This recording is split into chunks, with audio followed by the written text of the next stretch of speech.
ఆమేన్. హల్లెలూయా. దేవుని నామమునకు మహిమ కలుగును గాక. కూడి వచ్చిన మీ అందరికీ మన ప్రభు అయిన రక్షకుడును యేసుక్రీస్తు వారి నామంలో మీ అందరికీ వందనాలు. దేవుడి గత దినములన్నీ ఉన్నట్లు నా కుటుంబాన్ని సంఘాలను తన స్థల భద్రపరుచుకుని కాపాడి ఈరోజు ఈ విధంగా ఈ నెల ఆఖరి పునరుద్ధాన ఆరాధనలో నిలబడటానికి దేవుని వాక్యం అందించడానికి దేవుడు తన కృపను అనుగ్రహించి ఉన్నాడు. హల్లెలూయా. వచ్చింది మనము గత వారం మనం ఏం నేర్చుకున్నాము? ఎలాగుండాలంట? నిలకడగా ఉండాలి. ఈ వారం మరొక మాటను మనం చూద్దాం. అందరు బైబిల్ గ్రంథాలు తెరిచినట్లయితే యెషయా గ్రంథము 2వ అధ్యాయము, యెషయా గ్రంథం 2వ అధ్యాయం 5వ వచనం చదవండి. యాకోబు వంశస్థులారా రండి, మనము యెహోవా వెలుగులో నడుచుకొందుము. ఈరోజు మనము నేర్చుకునే మాట ఏంటిదంటే రండి. ఏంటి చెప్పండి? చిన్న ప్రార్థన. మహాగణుడైన మా ప్రభువానికి స్తోత్రాలు. ఈ ఉదయకాల నిలబడిన జ్ఞాపకం చేసుకోండి. మీ నోటికి బోరగా వాడుకొని కూడి ఉన్న బిడ్డలందరితో మీరే మాట్లాడమని యేసయ్య పరిశుద్ధ నామంలో ప్రార్థన చేసి అడుగుతున్నాను మా పరమ తండ్రి. మనము చదివిన మాట యెషయా గ్రంథము 2వ అధ్యాయము 5వ వచనం రాయబడుతుంది. యాకోబు వంశస్థులారా రండి, మనం యెహోవా వెలుగులో నడుచుకొందుము. కొంచెం ఎక్కువ తగ్గించు. ఇక్కడ రాయబడుతున్న మాట యాకోబు వంశస్థులారా అంటే యాకోబు నుంచి బయటికి వచ్చిన ప్రజలు, ఈ యాకోబు వంశం నుంచి వచ్చిన గోత్రముల వారు, యాకోబు నుంచి వచ్చిన అనేక మంది సంతానం గురించి యెహోవా వాక్కు యెషయా దగ్గరికి వచ్చింది. ఈ యెహోవా వాక్కును బట్టి, యెషయా చూచిన దర్శనమును బట్టి వారితో మాట్లాడుతున్నాడు. ఏమనంటే యాకోబు వంశస్థులారా మీరు రండి. ఎందుకు రమ్మంటున్నాడంటే మనము యెహోవా వెలుగులో ఏం చేయాలంట? నడుచుకొందుము. ఎందుకంటే యాకోబు వంశస్థుల గురించి ఎందుకు దేవుడి మాట మాట్లాడుతున్నాడు? యెషయా ఈ మాటను తెలియపరిచి ప్రజలతో మాట్లాడమంటున్నాడు. ఎందుకు? ఈ యాకోబు వంశస్థులనే దేవుడు ఎందుకు ఎన్నుకున్నాడు? ఇశ్రాయేల్ ప్రజల చరిత్ర ప్రారంభించబడింది కూడా యాకోబు వంశస్థుల నుంచి, తన బిడ్డల నుంచి, వారి గోత్రముల నుంచి ఈ ఇశ్రాయేల్ ప్రజలు అనేక మంది వచ్చారు. వారిని ఉద్దేశించి యెహోవా ఈ వాక్కును యెషయాకిచ్చి నీవు మాట్లాడు వారితో. నీవు వారితో మాట్లాడాల్సిన విధానం ఈ విధంగా ఉన్నది. మనందరము కూడా దేవుని వెలుగులో నడుచుకుందాం అంటే ఈ ప్రజలు ఇంతకుముందు దీనిలో నడుచుకుని ఉంటారు. చీకటిలోను, అంధకారంలోను, వారి జీవితాలు లోకములోను.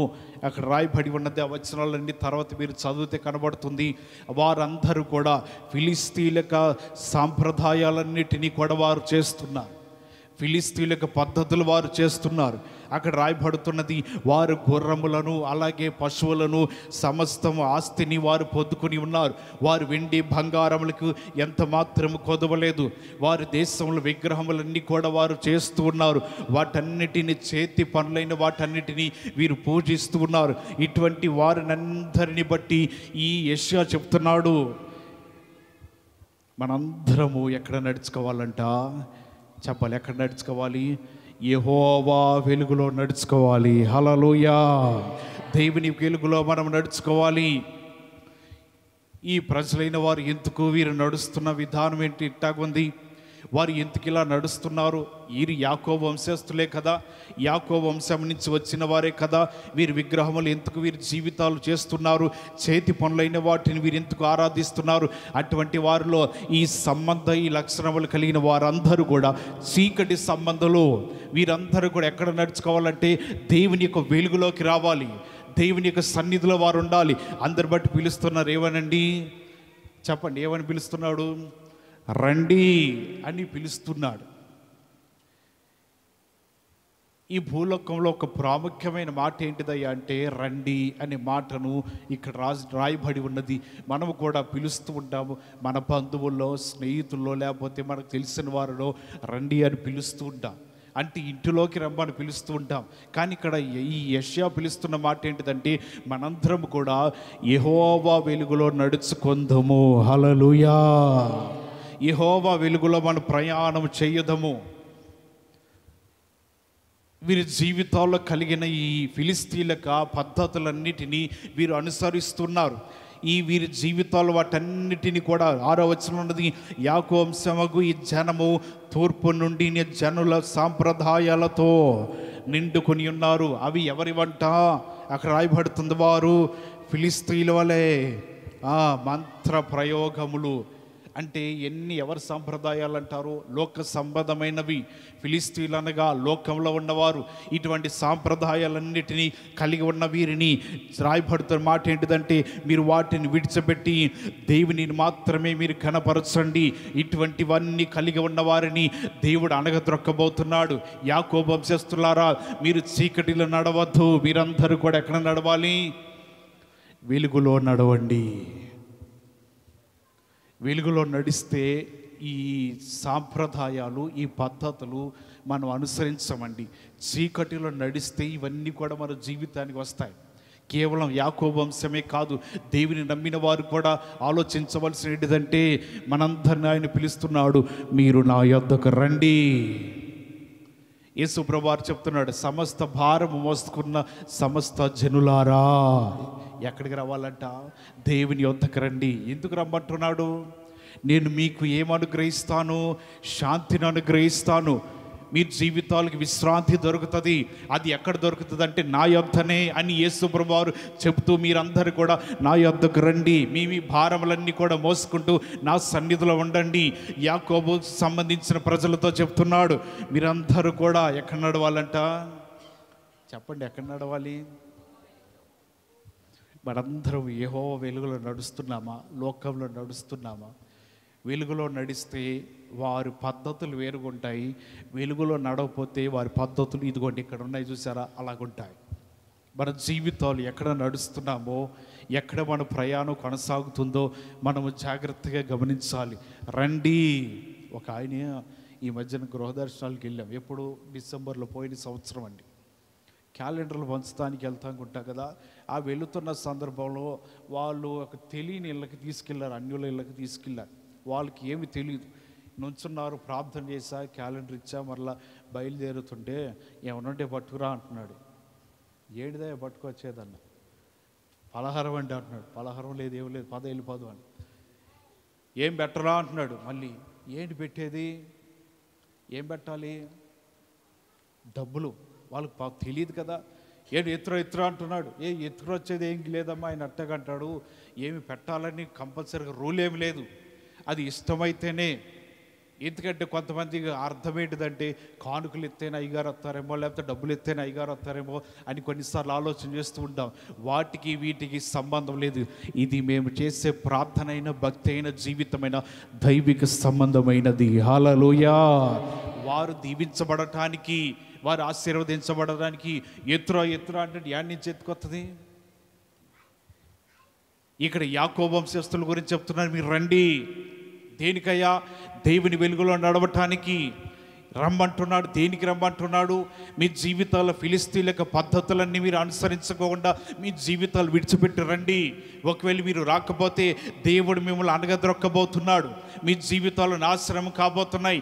దేవుని కోపానికి మీరు జీవితాలు గురి కావాల్సి వస్తుంది. అందుకని మీరు వాటన్నిటిని విడిచిపెట్టి రండి అని ఇక్కడ యెషయా దర్శనంలో చూసి ప్రజలందరినీ కూడా రమ్మని దేవుని యొద్దకు పిలుస్తున్నాడు. వెలుగులో నడవమని చెప్తున్నాడు, చీకటిలో నడవద్దు అంటున్నాడు. ఇటువంటి మాటలు బట్టి ప్రజలందరూ కూడా వారి జీవితాలు మార్చుకోవడానికి ఇష్టపడుతున్నారేమో. వారి జీవితాలు దేవుని వెలుగులో నడవాలని ఆశపడుతున్నారు. వారి జీవితాలు దేవుని మాటను అనుసరించాలని ఈ పగటి కాల సమయంలో దేవుని మాటలు వింటున్న మనము కూడా ఎవరి దగ్గర నడవాలంటే దేవుని వెలుగులో నడవాలి. ఎవరైతే ఆయన వెలుగులో నడుస్తూ ఉంటారో ఈ లోక సంబంధమైనవి, ఈ లోక సంబంధమైన విచారములు, ఈ లోక సంబంధమైన తలంపులు ఇవేమి కూడా మన జీవితంలో ఉండవు. ఎందుకంటే మనందరం నడుస్తున్నది ఎవరి వెలుగులో అంటే దేవుని వెలుగులో నడుస్తున్నాము. హల్లెలూయా. ఎవరైతే దేవుని వెలుగులో నడుస్తూ ఉంటారో వారి జీవితాలు లోకంలో పడిపోరు, వారి జీవితాలు దేవునిలో కొనసాగుతుంటారు. వారు ప్రజల వైపు చూడరు, వారు ఎన్నడూ దేవుని వైపు చూస్తూ వారు కొనసాగుతారని వాక్య భాగంలో రాయబడుతున్నది. ఇటువంటి యాకోబు వంశస్థుల గురించి రాయబడుతున్న మాట, నా యొద్దకు రండి, మిమ్మల్ని అందరినీ దేవుని వెలుగులో నడిపిస్తాను. మీరు చీకటిలో నడుస్తున్నారేమో, శత్రు దేశంలో ఉన్న పద్ధతులన్నీ మీరు నేర్చుకుంటున్నారేమో, చీకటిలో నడవద్దు, దేవుని వెలుగులో రమ్మండి. ఈ పిలుస్తుండగా వారందరూ కూడా దేవుని వెలుగులో నడవాలని ఆసక్తి కలిగి ఉంటున్నారు. ఈ మాట యెషయాకి దర్శన రూపంలో దేవుడిచ్చిన వాక్కు. యేసు ప్రభువారి కాలంలో కూడా ఆయన పిలుస్తున్నాడు. 12 మంది శిష్యులు యేసు ప్రభువారు పిలవగానే వారు వస్తున్నారు. కొంతమంది చేపలు పడుతున్నారు, కొంతమంది వారి వారి వృత్తి ప్రకారం పనులు చేస్తున్నారు. యేసు ప్రభువారు అంటున్నాడు, మీరు మీ వలలన్నీ విడిచిపెట్టి నన్ను వెంబడించండి. మీరు చేపలు పట్టేవారు కాదు కానీ మనుషులు పట్టే జాలర్లుగా నేను చేయబోతున్నాను. హల్లెలూయా.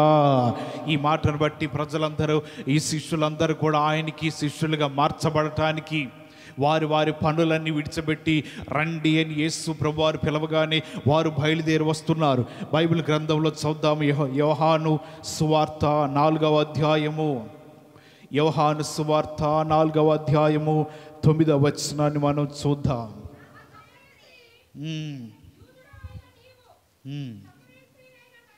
సమరయ స్త్రీ గురించి కాదండి, మనము మత్తయి సువార్తలోకి వస్తే అక్కడ కనపడుతుంది. 4వ అధ్యాయము 9వ వచనంలో రాయబడుతుంది. నీవు సాగిలపడి, ఆ తర్వాత కింద వచనాల్లో కూడా రాయబడుతున్న మాటలు మనం చూస్తే 18వ వచనంలో ఉన్నది, యేసు గలిలయ సముద్ర తీరమున నడుచుచుండగా అతని సహోదరుడైన ఆంద్రయను 2 సహోదరులు సముద్రంలో వల వేయుట చూచెను. వారు జాలరులు. ఆయన అంటున్నాడు, నా వెంబడి రండి, నేను మిమ్మల్ని మనుషులు పట్టు జాలర్లుగా చేతునని వారితో చెప్పెను. వెంటనే వారు తమ వలలు విడిచిపెట్టి ఆయనను వెంబడించిరి. యేసు పిలిచాడు, మీ వలలు విడిచిపెట్టి నా యొద్దకు రండి, మిమ్మల్ని మనుషులు పట్టు జాలర్లుగా చేయబోతున్నాను. వారికి అప్పటికి మనుషులు పట్టు జాలర్లు అంటే తెలియదు. వారికి మనుషులు ఎలా పట్టాలో తెలీదు, ఆత్మలు ఎలాగ పట్టాలో తెలీదు, బాప్టిజంలు ఎలాగ ఇవ్వాలో తెలీదు, పరిశుద్ధాత్మలు ఎలా నడిపించాలో తెలీదు. ఏ తెలియని దినములలో దేవుడు అంటున్నాడు కదా, మిమ్మల్ని మనుషులు పట్టు జాలర్లుగా చేస్తారంటే వారు గబగబా వెళ్ళిపోతున్నారు. వారు వాళ్ళను విడిచిపెడుతున్నారు, వారి జీవితంలో వారి వృత్తి విడిచిపెడుతున్నారు. ఏం తెలుసని వారు విడిచిపెట్టారు? వారి జీవితంలో ఏది గమనించారు? మనుషులు పట్టు జాలర్లుగా అంటే ఎలాగ మనుషులు పట్టాలి? వారికి సువార్త తెలియదు. యేసు ప్రభువుని వెంబడిస్తున్నారు కానీ ఇంకా వారి శిష్యులుగా చేయబడలేదు. అటువంటి సమయంలో ఎప్పుడైతే యేసు రండి అన్నాడో ఆ మాటను వారు గౌరవించి వారి వలలు, వారు చేస్తున్న పనులు అన్నిటినీ కూడా విడిచిపెట్టి యేసుని వెంబడించడం వారు ప్రారంభించి ఉన్నారంట. హల్లెలూయా. యేసుని ఎప్పుడైతే వెంబడిస్తున్నారో వారి జీవితానికి ఆయన నేర్పిస్తూ ఉన్నాడు.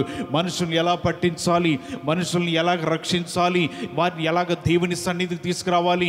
ఈ 12 మంది శిష్యులందరినీ కూడా యేసు ప్రభువు ఒక చోట నిలబట్టి వారికి సర్వాధికారాలు ఇస్తున్నారు. అపవిత్రాత్మల మీదను, అలాగే రోగముల మీదను, వ్యాధుల మీదను సమస్తముని స్వస్థపరచడానికి యేసు ప్రభువు వారికి అధికారం ఇచ్చి, మీరు వెళ్ళండి, అందరినీ స్వస్థపరచండి, నా కార్యములు మీరు జరిగించండి అన్నాడు. ఈ మాటను బట్టి వారందరూ బయలుదేరుతున్నారు. 12 మంది శిష్యులు యేసు ప్రభువారు వారికి జీతం ఇచ్చి పెట్టుకోలేదండి. ఒక మాట చెప్పాడు, మీరు రండి. ఈ మాటతో శిష్యులందరూ కూడా బయలుదేరి వారందరూ వచ్చేసారు. వలలు పట్టేవారు ఉన్నారు, పనులు చేసేవారు ఉన్నారు, చెక్క పని చేసేవారు ఉన్నారు, ఆయా వృత్తులు ప్రకారంగా వారి జీవనం గడిపేవారు ఉన్నారు. వారి జీవితంలో యేసు ప్రభువారు చెప్పింది, మనుషులు పట్టు జాలర్లుగా మిమ్మల్ని చేస్తాను, మీరందరూ రండి అనగానే వారి జీవితంలో బయలుదేరి యేసు ప్రభువారు వెంబడిస్తున్నారు. వారు వెనక ఆలోచనలు చేయలేదు. మనుషులు ఎలా పట్టాలి, దేవునిలోకి ఎలా నడిపించాలి? యేసు ప్రభువు ఈ మాట ఎందుకు చెప్తున్నాడు? వలలు విడిచిపెట్టి నన్ను వెంబడించమంటున్నాడు, రమ్మని ఆయన పిలిచాడు, రాగానే మేము వెళ్ళిపోతున్నాం అని వారి జీవితంలో ఇదే ఆలోచనతో యేసు ప్రభువుని బట్టి వారు ఆయన వెనకాల నడుస్తున్నారు. కారణం ఏంటిదంటే యేసు ప్రభువు వారి శిష్యులందరినీ ఏ భ్రమ పెట్టలేదండి. వారికి ఏ ఆలోచనలు వారు యేసు ప్రభువు వారు చెప్పలేదు. వారు ఎవరికి కూడా ఏది కూడా ఇది జీతం ఇస్తాను, మీకు ఆహారం పెడతాను అని వారికి ఏ ఆజ్ఞాపించలేదు. మిమ్మల్ని మనుషుల పట్టు జాలర్లుగా చేస్తాను, ఈ మాట శిష్యులందరూ కూడా ఆయనను వెంబడిస్తున్నారు. అనేక మంది దగ్గరికి వెళుతున్నారు, స్వస్థతలు ఇస్తున్నారు, అనేక మంది బాగు చేస్తున్నారు, వ్యాధులు తొలగిస్తున్నారు, రోగములు తొలగిస్తున్నారు, అపవిత్రాత్మలు తొలగిస్తున్నారు, అన్నిటి నుంచి విడుదలిస్తున్నారు. కారణం ఏంటిదంటే ఆ దినమున యేసు ప్రభువు పిలిచారు కదా, మీరు రండి నన్ను వెంబడించండి. ఈ మాటను బట్టి శిష్యులందరూ కూడా బయలుదేరి వెళుతూ ఉన్నారు. ఎవరైతే ఆయనను వెంబడిస్తారో, ఎవరినైతే దేవుడు పిలుస్తూ ఉంటాడో, లేకపోతే కొన్నిసార్లు రండి అని దేవుడు తన స్వరముతో మాట్లాడుతుంటారు, ఆ మాటను బట్టి వచ్చిన వారందరినీ కూడా దేవుడు ఎన్నడూ కూడా వారిని విడిచిపెట్టాడంట. హల్లెలూయా! దేవుని స్వరము విని సమస్తం విడిచిపెట్టి ఆయన కొరకు నిలబడితే, వీరి జీవితంలో వారి పనులు విడిచిపెట్టి దేశ కొరకు నిలబడి ఉన్నారు కాబట్టి దేవుని రాజ్య వ్యాప్తి కొరకై, సువార్త కొరకై వీరు ఎంతగానో ప్రయాసపడుతూ కష్టపడుతూ అనేక మంది వేల మంది ఆత్మలు రక్షించే కృపను దేవుడు వీరికి ఇచ్చి ఉన్నాడు.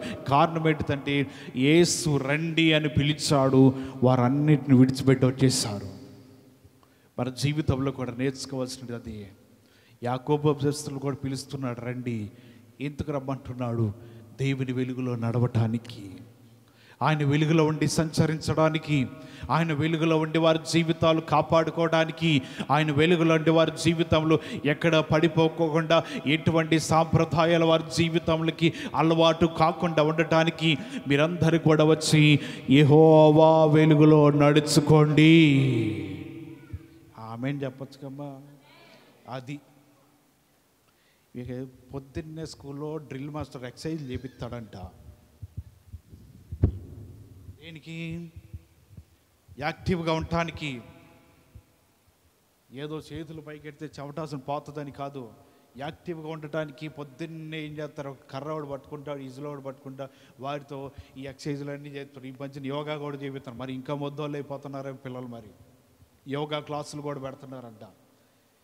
మన జీవితానికి పొద్దున్నే ఈ ఆరాధనలు మనం ఉన్నాం, మనం ఏంటిదంటే హల్లెలూయా చెప్పడము, లేకపోతే ఆమేన్ చెప్పడం. కొన్నిసార్లు దేవుడు కొన్ని మాటలు మాట్లాడుతాం, మనకి అంతే మనమే ఏం చేయాలంటే దేవుడికి స్తోత్రాలు చెల్లి ఇవన్నీ ఇవన్నీ చెప్పబోతే మనం ఏంట ఈ నీరసంగా ఉన్నట్లే ఉంటుందమ్మా. దేవునికి మహిమ కలుగును గాక. హల్లెలూయా! ఈ విధంగా వారి జీవితాలు ఎక్కడికి రావాలంట? దేవుని యొద్దకు రండి, ఆయన వెలుగులో మీరు సంచరించండి. శిష్యులారా మీరందరూ కూడా వచ్చి నన్ను వెంబడించండి. మీరు ఎవరైతే వెంబడిస్తూ ఉంటారో వారందరినీ కూడా మనుషులు పట్టు జాలర్లుగా నేను చేయబోతున్నాను. ఈ మాటను వారి జీవితంలో గమనించి దాని ప్రకారంగా శిష్యులందరూ యేసుని వెంబడిస్తున్నారు. ఎక్కడికి వెళితే అక్కడికి, యేసు ఎక్కడికి ఓడలో ప్రయాణం చేసినా వెళుతున్నారు. ధోనిలో మరో ప్రాంతానికి వెళుతున్న యేసు ప్రభువారు వెంటే ఆ దినమున చెప్పబడిన మాట ప్రకారం ఆయన చనిపోయే వరకు శిష్యులందరూ ఆయన వెంబడిస్తున్నారు.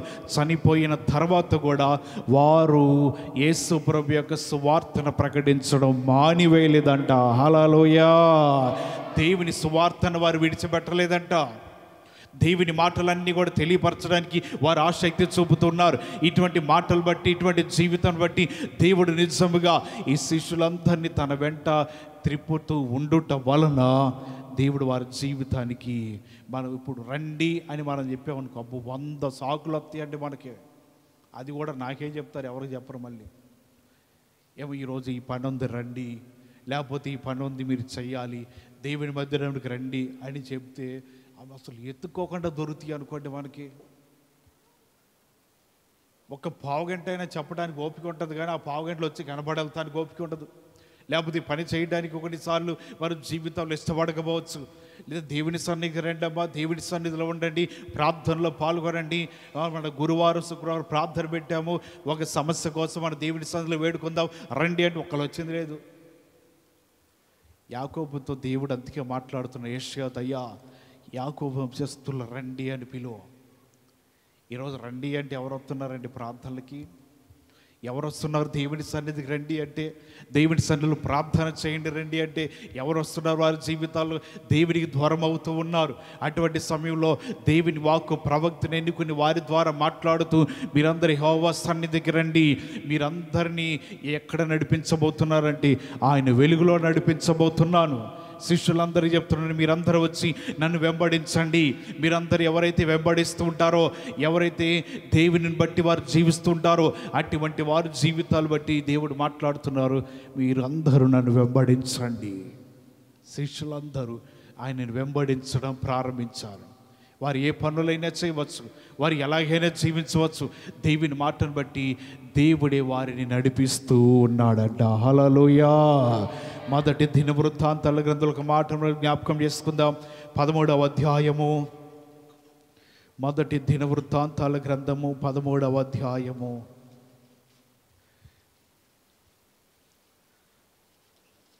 3వ వచనాన్ని మనం చదువుదాం. మన దేవుని మందస్సమును మరలా మన యొద్దకు తీసుకుని వత్తుము రండి. సౌలు దినములలో దాని యొద్ద మనం విచారణ చేయకయే యొంటిమి. ఇక్కడ మనం చదివిన మాట, దావీదు మందస్సము తన దావీదు పురమునకు తీసుకురావటానికి అనేక మంది ప్రజలకు సమాచారం పంపించి ఉన్నాడు. వారికి ఇచ్చిన సమాచారం ఏంటిదంటే, మనము సౌలు దినములలో ఈ మందస్సమును మనం విచారించలేదు, దాని యందు మనం నీ మనస్సు నిలపలేదు, దాని మీద మన శ్రద్ధ వహించలేదు. కాబట్టి ఆ మందస్సమును మనందరం కూడా మన యొద్దకు తీసుకుని వత్తుము రండి. ఈ మందస్సమును తీసుకుని రావటానికి ఇశ్రాయేలు ప్రజలు అనేక మంది దూర ప్రాంతంలో ఉన్న వారందరికీ కూడా గొప్పవారు, యాజకులు, లేవీలు, సహస్రాధిపతులు అందరికీ సమాచారం ఇచ్చారు. వారందరూ కూడా ఈ మంచి కార్యం చేయుట వారు మంచిదని యోచించి వారు కూడా దావీదుకి మాటకు సమ్మతించి ఈ మందస్సమును తీసుకురావటానికి వీరందరూ బయలుదేరి వెళుతూ ఉన్నారు. ఈ మందస్సాన్ని తీసుకురావడానికి వారు ఆసక్తి చూపుతూ ఉన్నారు.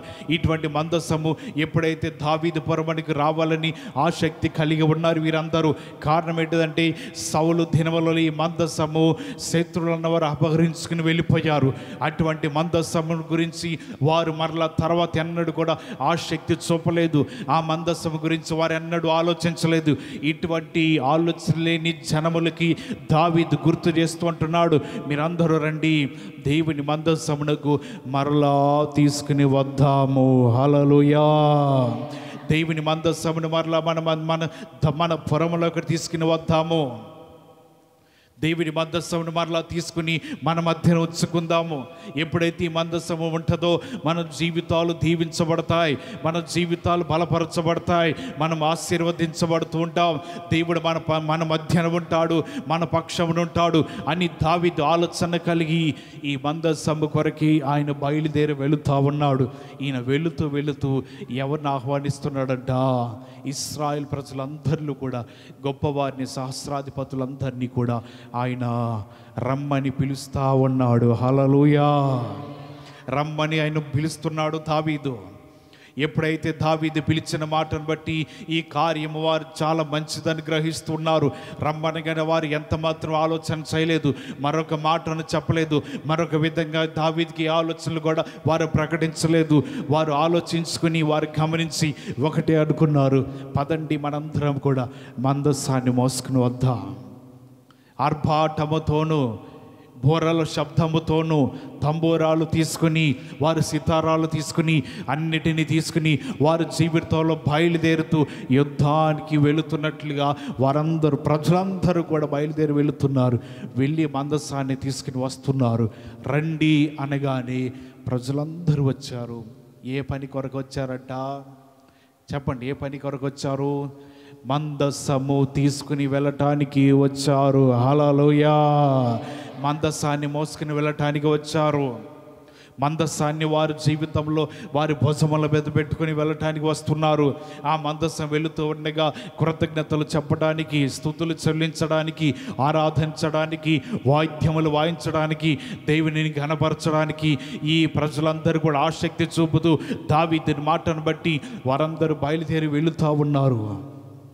దేవుని మాటను బట్టి మనం నేర్చుకోవాల్సినది, దేవుని పనులు, దేవుని మందిరముకు సంబంధించిన పనులు ఏదైనా సరే మనం ఆసక్తి కలిగి ఉంటే దేవుడు దావీదు పరమను దీవించినట్లుగా దేవుడు మనల్ని కూడా అలాగే దీవిస్తాడంట. అది మనలో ఉన్న ఆమెనది. ఆమెనంటే అర్థం తెలుసా? ఇంక అయినట్టే మీరంటే. ఈ లైన్ మొత్తం చెప్పండి ఒకసారి, చేతులు ఎత్తి హల్లెలూయా అని చెప్పండి. ఈ లైన్ మొత్తం చెప్పండి. వాళ్ళు ఇల్లే బాగా చెప్పారు.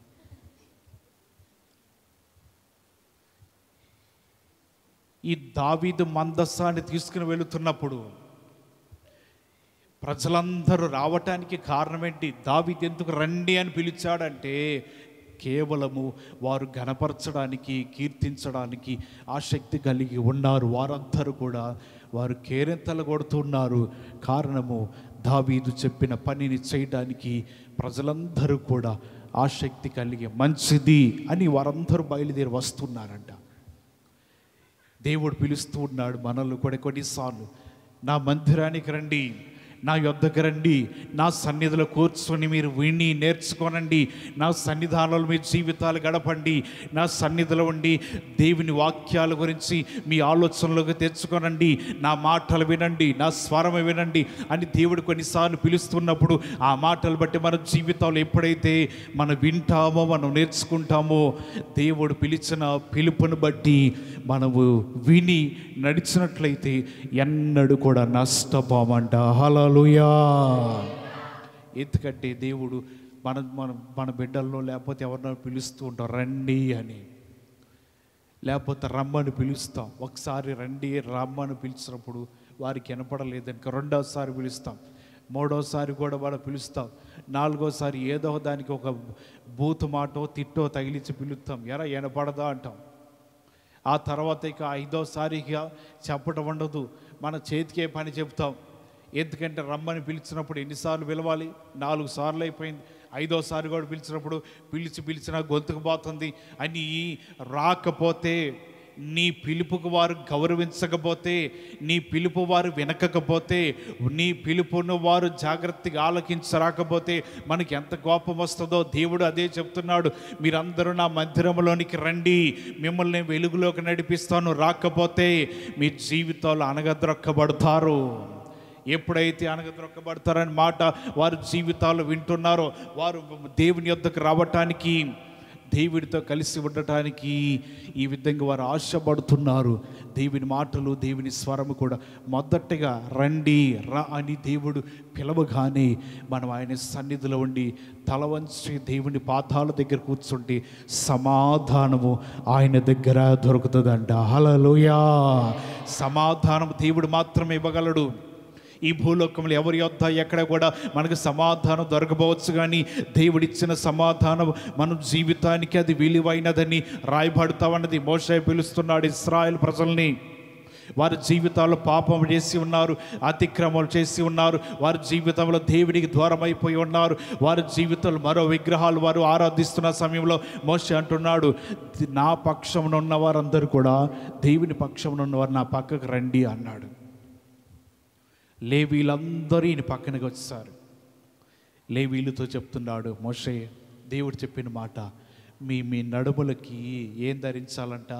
కత్తిని కట్టుకోండి, ఈ ద్వారం నుంచి ఆ ద్వారం వరకు నడుస్తూ ఉండండి. ఇక మీరు పడవసరలా, ఏముంది నడుముకి కత్తి ఉంది, మీరు ఈ ద్వారం నుంచి ఆ ద్వారం వరకు నడుస్తూ వెళుతూ ఉండగా ఎవరికొకటి గీసుకుంటుంది, పొడుచుకుంటుంది, లేకపోతే తగులుతూ ఉంటుంది. ఇలాగ ఇంచుమించు 3000 మంది చనిపోయారు. కారణం ఏంటిదంటే లేవీలు ఒక్కళ్ళే మోషే పక్కకి వచ్చారు, మిగతా వారు ఎవ్వరు కూడా మోషే పక్కకి రాలేదు. కారణం ఏంటిదంటే వారికి దూడం చేసుకుని గంతులేసి నాట్యం చేసి వారు దేవుని మరిచిపోయిన సమయాలవి. అప్పటికైనా సరే మోషే అంటున్నారు, దేవుని పక్షంలో ఉన్నవారు రండి అంటే వారు పాపం చేశారో లేకపోతే దేవుని మాటను ధిక్కరించారో, దేవుని ఆజ్ఞను ధిక్కరించారో, మోషే వైపుకి వస్తే వారు పాప క్షమాపణ కలిగేదేమో. అయినను వారు ఆ సమయంలో కూడా మోషే వైపు రాలేదు. లేవీలు అనబడిన వారు మాత్రమే మోషే వైపుకు వచ్చి, అయ్యా మేమందరం నీ మధ్య నిలబడి ఉంటాం, మేము నీ ప్రక్కనే ఉంటాం, మేమందరం దేవుని సంబంధులము, మేము ఆ విగ్రహానికి సంబంధులము కాము అని మాట చెప్పగా ఈ లేవీలందరూ వారి వారి నడుములు కత్తులు కట్టుకుని అటు ఇటు తిరుగుతూ ఉండగా అనేక మంది చనిపోయారు. ఎందుకు తెలుసా?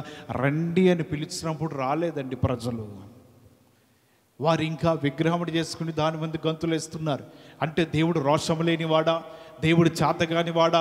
దేవుడు చూసి ఊరుకునేవాడా? పాపాన్ని సహించేవాడా అన్నట్లుగా వారి జీవితాలు ఏమైందిలే అన్నట్లుగా ఇలా బ్రతుకుతున్నారు. ఇట్లా బ్రతుకుతున్న వారి జీవితాలను దేవుడు చూసి దేనిని కూడా ఆయన కొన్నిసార్లు చూసి చూడనట్టు వదిలేస్తాడేమో, కానీ ఇటువంటి సంబంధమైన క్రియలు ఉంటే ఆయన ఎన్నడూ కూడా క్షమించడంట. ఈ ప్రజలందరూ చనిపోతున్నారు, వారి వారి ఖడ్గాలు పొడుచుకుంటా ఉన్నాయి, ఖడ్గములు తగులుతూ ఉన్నాయి, అనేక మంది హతులైపోతున్నారు. ఈ లేవీలు అటు ఇటు నడుస్తున్నారు. దేవుని మాటను అంగీకరించిన వారందరూ చనిపోతున్నారు, దేవుని మాట అంగీకరించిన వారందరూ మరణమైపోతున్నారు. దేవుని మాట వినుకోకుండా వారు లోకం వైపే జీవిస్తాము, లోకంలో ఉంటాము, కానీ దేవుని పక్షంనమే ఉండము అని చెప్పిన ప్రతి ఒక్కరి ప్రాణాలు పోతా ఉన్నాయి. మోషే పిలిచాడు రండి అని చెప్పినప్పుడు మేము రాము అని చెప్పి వారు ఎప్పుడైతే తిరస్కరించారు వారి అందరికీ ప్రాణ నష్టము జరిగినది అంట. దేవుడు పిలిచినప్పుడు ఎవరు పిలిచినా వెళ్ళినా వెళ్ళకపోయినా అది మీ ఇష్టం. దేవుడు పిలిస్తే మాత్రము వెళ్ళకపోతే చాలా నష్టపోతామండి. దేవుడు ఆజ్ఞాపించినప్పుడు, ఆయన మాట సెలవిచ్చినప్పుడు మనం వినుకోకుండా మనం ఆగిపోయామంటే కొన్నిసార్లు మన జీవితాలు నష్టాన్ని సరిచూడవలసి వస్తుంది. కొన్నిసార్లు మన జీవితాలు దేవుని మాట విని దేవుని మాట విననట్టుగా మన జీవితాలు ఉంటే మన శరీరం మనం బలహీనపరుస్తుందేమో, కొన్నిసార్లు మన శోధనలో పడిపోతామేమో, కొన్నిసార్లు మన జీవితం శ్రమలు మనల్ని వెంటాడుతాయేమో. ఎందుకంటే దేవుడు నిన్ను వెంటాడి పిలిచాడు, రండి అని పిలుస్తూ ఉన్నాడు, కానీ ఆయన మాట వినలేదు. ఎందుకు దేవుడు రమ్మంటున్నాడంటే ఆయన నిన్ను తన వెలుగులో నడిపించడానికి. ఎందుకు రమ్మంటున్నాడంటే దేవుడు నేను మందిరంలో నిలబడటానికి. దేవుడు ఎందుకు రమ్మంటున్నాడంటే దేవుని వెంట నీవు ఎప్పుడైతే నడుస్తూ ఉంటామో దేవుడు అన్నిటిని కూడా సరళము చేస్తూ తన వెంట నిన్ను నడిపిస్తూ ఉంటాడు. ఇంటి విధముగా దేవుడు మన జీవితాలని తోడుగా ఉంటాను రండి అని పిలిచినప్పుడు మనం రాకపోతే కొన్నిసార్లు మనం నష్టపోతామేమో. ఆయన చిత్త ప్రకారం మనం నడవకపోతే మన జీవితాలు దేవునికి దూరం అయిపోతామేమో. అటువంటి సమయంలో పిలుస్తూ ఉన్నాడు, నా యొద్దకు రండి, మిమ్మల్ని అందరినీ కూడా వెలుగులోనే నడిపించబోతున్నాను. హల్లెలూయా. బైబిల్ గ్రంథంలో రాయబడుతుంది. మరొక మాట చూద్దాం. యోవేలు ప్రవచన గ్రంథం 2వ అధ్యాయము, యోవేలు ప్రవచన గ్రంథం 2వ అధ్యాయము 12వ వచనం చదవండి. 2వ అధ్యాయం 12. ఇప్పుడైనను మీరు ఉపవాసముండి కన్నీరు విడుచుచు దుఃఖించుచు మనపూర్వకముగా తిరిగి నా యొద్దకు రండి. ఇక్కడ రాయబడుతున్న మాట యోవేలు ఈ మాటను ప్రవచన రూపంలో చెప్తున్నాడు. ఇప్పుడైనను మీరు ఉపవాసముండి కన్నీరు విడుచుచు దుఃఖించుచు మనపూర్వకంగా తిరిగి నా యొద్దకు రండి. దేవుడి దగ్గర మనము చేయవలసినదంటే ఉపవాసంలో ఉండటానికి, కన్నీరు కార్చడానికి, దుఃఖించడానికి దేవుడు పిలుస్తున్నాడు. మనపూర్వకంగా అంటే ఏంటి? మనస్ఫూర్తిగా పిలుస్తున్నాడు, నా యొద్దకు రండి. ఎవరైతే ఆయన యొద్దకు వచ్చి కన్నీరు కారుస్తూ దుఃఖిస్తూ ఉంటారో దేవుడు అంటున్నాడు మీ జీవితాలను విడిపించటానికి 13వ వచనంలో మీ దేవుడైన యెహోవా కరుణా వాత్సల్యం గలవాడును శాంతిమూర్తియు అత్యంత కృపగలవాడునై ఉండి తాను చేయనుద్దేశించిన కీడు చేయక పశ్చాత్తాపపడును. ఉపవాసం ఉండుట ద్వారా దేవుని మందిరానికి వచ్చి కన్నీరు కార్చడం వలన, దేవుని మందిరానికి వచ్చి దుఃఖించడం వలన జరిగేది ఏంటిదంటే దేవుడు ఏదన్నా కీడు చేయాలనుకుంటే ఆ కీడు అంతటితో ఆపేస్తాడంట. ఆ కీడు అంతటితో ఆగిపోద్దంట. దేవుని మందిరానికి వచ్చి మనం చెప్పే సువాసన గారికి విశ్వాసులందరూ రాలేదని దుఃఖపడవద్దు. ఇదిగో ఇది పట్టుకో నువ్వు. ఏంటిది? ఈ బలిపీఠం ఉంది, ఇది అవసరం లేదు, ఇంకా అంత స్థాయి వద్దు, కానీ అది పట్టుకో. నీ కన్నీటి ప్రతి బొట్టు దాని మీద వలకపోయి, మనుషులు కాదు వారు నమ్ముకుంటుంటే వాళ్ళు కొన్నిసార్లు మనం నష్టపోతామేమో. నువ్వు ఇక్కడ ఇది పట్టుకుని ప్రార్థన చెయ్యి, పట్టుదల కలిగి ఉండు. ఏది ఒక్కరోజు కాదు, ఖాళీ ఉన్నప్పుడల్లా తాళం తీసుకుని వచ్చి మందిరంలో కూర్చొని ప్రార్థన చేసుకో. ఎందుకు నీ కుటుంబాన్ని మార్చడం దేవుని దగ్గర తెలుసుకో. పగలు ఖాళీ ఉంటే పగలు వచ్చి ఇది పట్టుకో, రాత్రులు ఖాళీ ఉంటే ఖాళీ వచ్చి బలిపీఠం పట్టుకో, ప్రార్థన చేసుకో. కుటుంబాన్ని మార్చడానికి దేవుడు చేతగాని వాడు కాదు. ఆయనకి చేత అవ్వలేదంటే ఈ లోకంలో ఎవడు మార్చలేడండి. ఆయన వాళ్ళని మాత్రమే అవుతుంది. మార్చగలవాడు ఆయనే. 25 సంవత్సరాలు దీన్ని ప్రార్థన చేయబడిన ప్రార్థనలు ఉన్నాయి, కన్నీరు కార్చిన పద్ధతులు ఉన్నాయి, తెల్లవార్లు పావురు వలె మూలిగిన దినములు కూడా ఉన్నాయి, తెల్లవార్లు ఇక్కడ పడుకుని ప్రార్థన చేసిన ఉన్నాయి. ఇవన్నీ కూడా ప్రార్థన చేసిన బలిపీఠము, ప్రార్థన ద్వారా కట్టబడిన బలిపీఠము. దీన్ని పట్టుకున్న వాళ్ళు నష్టపోలే, నేను కూడా నష్టపోలేదండి. ఎన్నో దినములలో కొన్నిసార్లు శ్రమలు వచ్చినప్పుడు 2021 గతించిన తర్వాత ఇక్కడికి దేవుడి మందిరానికి వచ్చా. దేవుడి మందిరానికి వచ్చేది పట్టుకోవడం, దేవుడి దగ్గర ప్రార్థన చేయడం, వాక్యాలు ఉంచడం, కన్నీరు కార్చడం. నేనైతే నష్టపోలేదు. అదే చెప్పి ఇక్కడ పట్టుకుని బలిపీఠం పట్టుకుని దాని మీద చేతులు వేసి పాదాలన్నట్లుగా నువ్వు ప్రార్థన చెయ్యి. ఎందుకు కనికరించాడు, ఎందుకు మార్చాడు, ఎందుకు రక్షణ నడిపించాడు. ఇదే మనకి శరణం, ఇదే విడుదల. ఇంతకు మేము చేయలేదు. దేవుడు కూడా అదే పిలుస్తున్నాయి. ఉపవాసం ఉండి రండి. దేని కొరకు అంటే దుఃఖించడానికి రండి, కన్నీరు విడిచడానికి రండి. మనస్ఫూర్తిగా మీరు తిరిగి నా యొద్దకు వస్తే నేను చెయ్యాలనుకున్న కీడు, ఆ కీడు నుంచి మిమ్మల్ని తప్పించబోతున్నాను. హల్లెలూయా. కేవలం వారికే కాదు, ఇంకా అనేక మంది కుటుంబాలు మారని వారు ఉన్నారు. ఇళ్ళ దగ్గర ఉండే బదులు తాళం తీసుకుని మందిరానికి వచ్చి ప్రార్థన ధూపం వేస్తూ ఉండి నీ ఉన్నప్పుడే కావచ్చు, నీ తదనంతరం కావచ్చు, మారుస్తాడండి. ప్రార్థన వ్యర్థంగా పోదు. నేను ఉన్నప్పుడు చూడలేకపోతే ఇంకెందుకు అన్నట్లు ఈ అవిశ్వాస మాటలొద్దు. ప్రార్థన చేయుట ఎవరి వంతు? కార్యంతో ఆయన సంగతి మనకెందుకు? ప్రార్థన వరకు మనం చేయాలి. ఒక మీరు ఆసక్తి కలిగితే ప్రార్థన చేసుకోవడానికి ఏ ఆటంకం లేదు. మందిరంలో ఉండి మీ కుటుంబాల కొరకో, లేకపోతే మీ బిడ్డల కొరకో, మీ భర్తల కొరకో, మీ బంధువుల కొరకో, లేకపోతే ఎవరి కొరకైనా సరే దేవుని మందిరంలో కొన్ని మందిరాలు ఎప్పుడు తాళాలు తీసే ఉంటే ఎప్పుడు ఒకళ్ళిద్దరు విశ్వాసులు వచ్చి ప్రార్థన చేసుకుంటూనే ఉంటారు, అంగలారుస్తూ ఉంటారు, రోధన చేస్తూనే ఉంటారు. కాబట్టి వారి జీవితాల్లో కూడా ఇటువంటి ప్రార్థన చేయటం వల్ల, మందిరానికి వచ్చి వేడుకునటం వల్ల నష్టం అనేది ఉండదు. చెయ్యకపోతే నష్టం, చేస్తే నష్టం లేదండి. దేవుడే పిలుస్తున్నాడు, మనుషులు పిలుస్తున్నారా? మనుషులు రమ్మంటున్నారా? ఆయన అంటున్నాడు కదా, నా యొద్దకు రండి, వెలుగులో నడిపిస్తానంటున్నాడు. నా యొద్దకు రండి, మనుషులు పట్టు జాలర్లుగా చేస్తానంటున్నాడు. నా యొద్దకు రండి, మీరందరూ ఉపవాసం ఉండి ప్రార్థన చేసి కన్నీరు కార్చండి. నేను ఏదన్నా మీ మీద కీడు చేయాలనుకున్నా, లేకపోతే అపవాదైన కీడు చేయాలనుకున్నా దేవుడు తన హస్తం అడ్డుగా పెట్టి తప్పించగలడు. దాని కొరకు మనం ప్రయాసపడి కష్టపడి కన్నీరు కారిస్తే దేవుని సన్నిధిలో కార్చిన కన్నీరు ఎన్నడూ కూడా వ్యర్థము కాదు. దీని నిమిత్తమే మనం ఏం చేయాలంటే ప్రయాసపడాలి, కష్టపడాలి. దేవుడు మనస్ఫూర్తిగా రమ్మంటున్నాడంట. ఇంకా రాయబడుతున్న మాటలు మనం చూద్దామా? ఇశ్రాయేల్ ప్రజల గురించి రాయబడుతున్నాయి. ఎర్ర సముద్రం ఇశ్రాయేల్ ప్రజలు దాటి అవతలకు వెళ్ళారు. వీరి వెనకాల ఐగుప్తీయులు వస్తున్నారు. వారు అంటున్నారు, కలుగుతున్న విపత్తును చూసి వారి రథములకున్న చక్రాలు ఓడిపోతున్నాయి, వారు ప్రయాణం చేస్తున్న వాహనాలు పడిపోతున్నాయి, ఈ పశువులు, గుర్రములు, రౌతులు కాళ్ళు మడతబడిపోతున్నాయి, నడవలేక పడిపోతున్నాయి. అటువంటి సమయంలో ఐగుప్తీయులు అంటున్నారు, ఇదిగో దేవుడు యెహోవా వారి పక్షమున ఉండి వారి నడిపిస్తున్నాడు, మనం వెనక్కి వెళ్ళిపోదాం రండి. ఐగుప్తీయులకు అర్థమైనది, యెహోవా వారి పక్షంలో ఉన్నాడు కానీ ఎవరి పక్షంలో లేడంట, మన పక్షమున లేడు అని వీరి మాటను బట్టి వెనక్కి తిరిగి వెళ్ళిపోతున్నారు. ఎందుకు వెళ్ళిపోతున్నారంటే మాట చదువుదామా? ఎవరు తీస్తే చదవండి. నిర్గమకాండం 14వ అధ్యాయము, నిర్గమకాండం 14వ అధ్యాయము 25వ వచనం చదవండి. వారి రథచక్రములు ఓడి పడినట్లు చేయగా వారు బహు కష్టపడి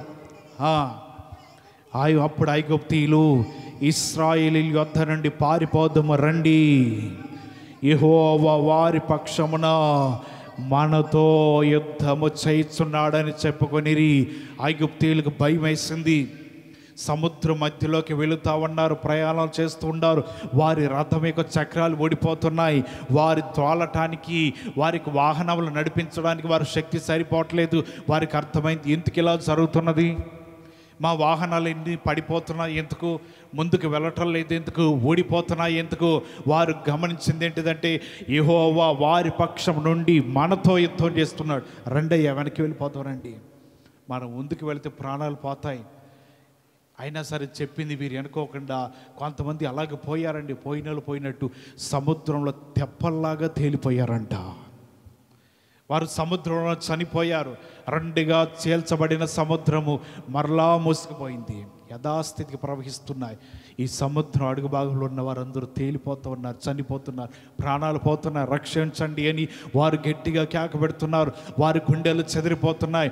యెహోవా వారి పక్షంలో ఉన్నాడు, వీరి మీదకి దేవుడు ఈ సముద్రం నీరుని పంపిస్తున్నాడు. వారికి అర్థమైంది, వెనక్కి వెళ్ళిపోతారండి అయ్యా, దేవుడు మన పక్షములో ఉన్నాడు కాబట్టి మనకి విరోధి ఎవరు. హల్లెలూయా. దేవుడు మనతో ఉన్నాడు.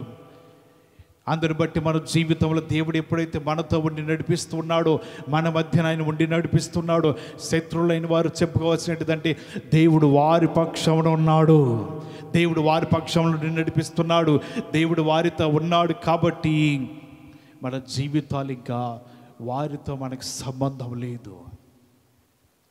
మనం నిజంగా మన జీవితాలు ప్రార్థనా పరులై ఉండి, మన జీవితంలో నిజంగా దేవుడి దగ్గర ప్రార్థన చేయగలుగుతూ ఉండి, దుఃఖముతోనే కన్నీటితో మన జీవితాలు దేవుడితో గడిపితే మనకి విరోధముగా రూపించబడిన ఏ ఆయుధమును వర్ధిల్లదు. హల్లెలూయా. మన జీవితాలలో మనకున్న స్తోమత ఏంటో తెలుసా, మనకున్న స్థాయి ఏంటో తెలుసా? దేశంలో నాయకులు కూడా క్రైస్తవులు అంటేనే భయపడతారండి. అటువంటి హోదా కలిగిన వారు మనం. క్రైస్తవ్యం అంటే ఏదో ప్రార్థనలను లేకపోతే అదేదో కొలవని అదేదో మతమని కాదు. దేశ ప్రధాని కూడా కలవరపడుతున్నాడు క్రైస్తవులు పెరిగిపోతున్నారని. ప్రధానిని కూడా నిద్ర ఉండట్లేదు. క్రైస్తవులు ఎలాగ అంతమందించాలి, ఏంటి మనం వెంట అంత భయం, మనం అంటే ఇంతకంత కలవరము.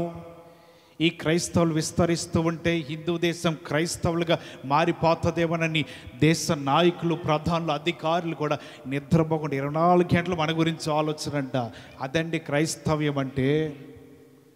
మనం నిజంగా ప్రార్థన చేయగలుగుతుంటే, మనం ఇంకా విస్తరిస్తూ ఉంటుంటే, మన జీవితాలు దేవుళ్ళు బలంగా సాగుతూ ఉంటుంటే, అనేక మంది క్రైస్తవులుగా మార్చబడుతుంటే వారిలో భయం పుట్టుకొస్తుంది, కలవరం పుట్టుకొస్తుంది. వీటిని ఎలాగ ఆపాలి, వీటిని ఎలాగ అణిచివేయాలి, దేనిలో కూడా దేని గురించి కూడా వారు భయపడరు. కానీ దేశ నాయకులు కూడా నిద్ర లేకుండా చేసేది క్రైస్తవ్యం మాత్రమే.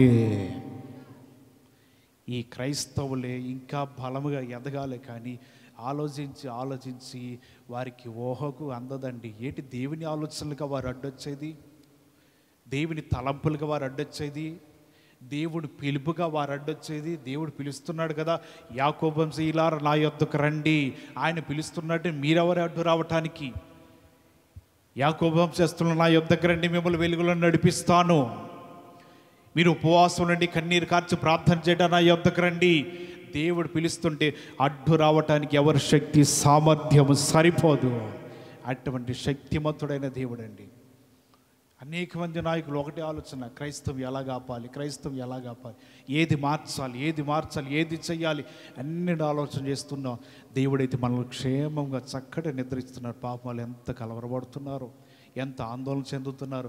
నిద్రహారాలు మానేసి చట్టాలు మార్చాలి, పద్ధతులు మార్చాలి, మత మార్పిడి చట్టాలు తేవాలి, ఈ తేవాలి, గాబరా పడిపోతున్నారు. మనం ఉంటే ఇక్కడ ఉంటాం, పోతే అక్కడ పోతాం. వాళ్ళందరూ ఎడగబోతారు. వాళ్ళందరికీ దేవుడు ఒక ప్లేస్ని ఏర్పరిచి ఉన్నాడు.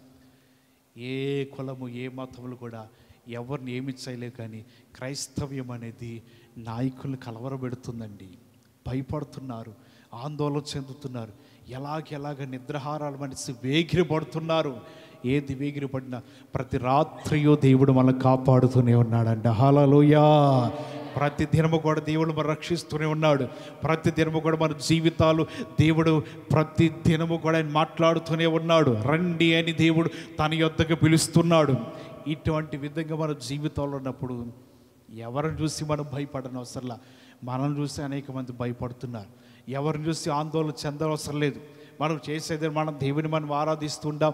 అనేక మంది దేవుళ్ళకి రమ్మని పిలుస్తున్నాం. ఆసక్తి కలిగితే వారు వస్తారు, లేకపోతే లేదు. కానీ ఈ విషయంలో కూడా చాలామంది ఆటంకాలు చూపిస్తున్నారు. కారణం ఏంటిదంటే దేశం మారిపోతుందేమో, క్రైస్తవ దేశంగా అయిపోతుందేమో. ఆయనే పిలుస్తున్నాడు రండి అని. ఆయన పిలిచిన పిలుపుకు అడ్డు రాగలిగిన శక్తి సామర్థ్యం ఎవరికి లేదు. రాజులందరికంటే కూడా రారాజు ఆయన. ఆయనకు అడ్డు వచ్చి నిలబడిన వారు ఎవ్వరు ఉండనేరరు. తన పాదముల కింద శీఘ్రముగా అణగత్రొక్కగలిగిన శక్తిమంతుడు మన దేవుడు. అది క్రైస్తవ్యం అంటే. మనమేమో కొన్నిసార్లు ఈ క్రైస్తవ్యమా, బైబిల్ పట్టుకోవాలా అన్న షేమ్గా ఫీల్ అవుతాం. ఇది కదా దేశాన్ని కలవరపరిచేది, ఇది కదా క్రైస్తవులందరినీ కూడా ఆదరించేది, ఈ బైబిల్ గ్రంథం కదా దేవుని సన్నిధికి రావటానికి, నిలబడటానికి, కన్నీరు కార్చడానికి, ఇదే కదా ఉపయోగపడటానికి. దీనిని పట్టుకోవడానికి మనం ఎన్నడూ కూడా ఆలోచించవద్దు. దీనిని పట్టుకుని మన జీవితాల్లో దేవుని సన్నిధిలో ఉండగలిగితే చాలు. దేవుడు మనల్ని రమ్మని పిలుస్తున్నాడు. రండి. దేవుడు తన హస్తము అడ్డుగా పెట్టి మిమ్మల్ని కాపాడి నడిపించి రక్షించడానికి ఆయన శక్తిమంతుడై ఉన్నాడు. ఈ కొద్ది మాటలు బట్టి దేవుడు మిమ్మల్ని బలపరచును గాక. అందరూ తలలు వంచండి, ప్రార్థన చేసుకుందాం.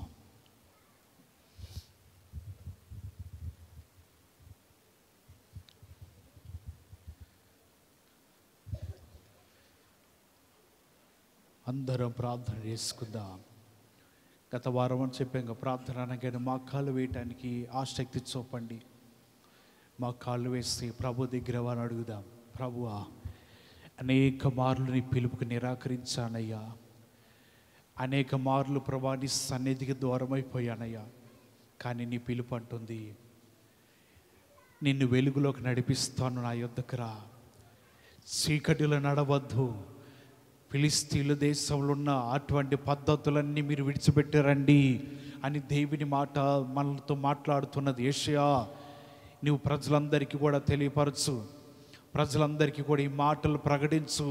వారందరినీ కూడా నా యొద్దకు రమ్మని చెప్పు, వారందరినీ కూడా నా సన్నిధిలో ఉండమని చెప్పు. నేను వారిని వెలుగులో నడిపించబోతున్నా. దేవుని దగ్గర ఒక సమర్పణ, ఒక తీర్మానం కలిగి, ప్రభువా ఈ దినం నుంచి నీ మందిరంలో ఉంటామయ్యా. నీ పిలుపు ఎప్పుడైతే మమ్మల్ని పిలుస్తూ ఉన్నదో ఆ పిలుపుని బట్టి నీ సన్నిధిలో మేము జీవిస్తామయ్యా. నీ సన్నిధిలోనే మేము గడుపుతాము ప్రభా. ఎన్నడూ నీకు దూరము కాము. ఎందుకంటే నీ సన్నిధిలో ఉండమని నీవే మనస్ఫూర్తిగా మమ్మల్ని పిలుస్తున్నావు. మనస్ఫూర్తిగా తిరిగి రండి అంటున్నావు. దుఃఖము కార్చండి, కన్నీరు కార్చండి, దుఃఖపడండి. దేవుడు చెప్తున్నాడు కదా, మీరు దుఃఖపడండి, మీరు కన్నీరు కార్చండి. నేను చేయాలనుకున్న కీడుని పశ్చాత్తాపపడి దానిని ఆపివేస్తాను. మీ మీదకి రాబోతున్న శ్రమలే కానీ, శోధనలే కానీ, బలహీనతలే కానీ నేను ఆపివేయబోతున్నాను. మీరు నా సన్నిధిలో కార్చిన దుఃఖము, బాధ, కన్నీరు అన్నిటినీ నేను చూడబోతున్నాను. నేను చూస్తూనే ఉన్నాను. ప్రభు దగ్గర అడగండి, ప్రభువా మీరే కదా రండి అని పిలుస్తున్నారు. సమస్త భారములు మోసుకున్న ప్రజలారా నా దగ్గర రండి నీ వాక్యం తెలియపరుచుంది. ప్రభువా నిజంగా నీ వాటను బట్టి, నీ వాక్యం బట్టి నీ సన్నిధికి వచ్చామయ్యా. భారము కలిగిన హృదయములతో వచ్చామయ్యా, వేదన కలిగిన హృదయంతో వచ్చామయ్యా, కళ్ళ నిండా కన్నీళ్లతో నీ సన్నిధికి వచ్చాం. ప్రభువా నిన్ను అడుగుతున్నాము తండ్రి, నీవే రమ్మని పిలిచావు, మేము వచ్చామయ్య, నీ సన్నిధానంలో ఉన్నాం. వచ్చిన మా జీవితాలు బట్టి వారికి పంపించవద్దయ్యా. కార్యములు చేయండి ప్రభువా, మా జీవితాలు మార్చండి అయ్యా. ఇదిగో మా దుఃఖము, ఇదిగో మా కన్నీరు, మా జీవితంలో ప్రభుని సన్నిధానంలో నుండి నీకే తెలియపరుస్తున్నాము. పశ్చాత్తాపపడి మా జీవితాలు విడిపించండి అయ్యా, మా జీవితాలు రక్షించండి ప్రభువా. యాకోబు వంశీయులారా మీరందరూ రండి, మిమ్మల్ని యెహోవా వెలుగులోకి నేను నడిపించబోతున్నాను. దేవుడు మన పక్షం నుండి మనల్ని నడిపించాలని ఆసక్తి కలిగి ఉన్నప్పుడు మీరు కూడా దేవుడి సన్నిధిలో ఉండి ఆయన పిలుపుని బట్టి మన జీవితాలు నడుచుకోవాలి, దేవునిలో ముందు కొనసాగాలి. దేవుడు కూడా మీ జీవితాన్ని చూసి సంతోషిస్తాడని వాక్య భాగం నుంచి మనం నేర్చుకుందాం. ప్రార్థన చేసుకుందాం. దేవుడు మనతో మాట్లాడిన మాటలు మనందరి జీవితాల్లో కూడా ఫలభరితంగా ఉన్నట్లుగా ఆత్మచేత ప్రేరేపణ కలిగిన వారు ఎవరైనా ఒకరు ప్రార్థన చేయండి.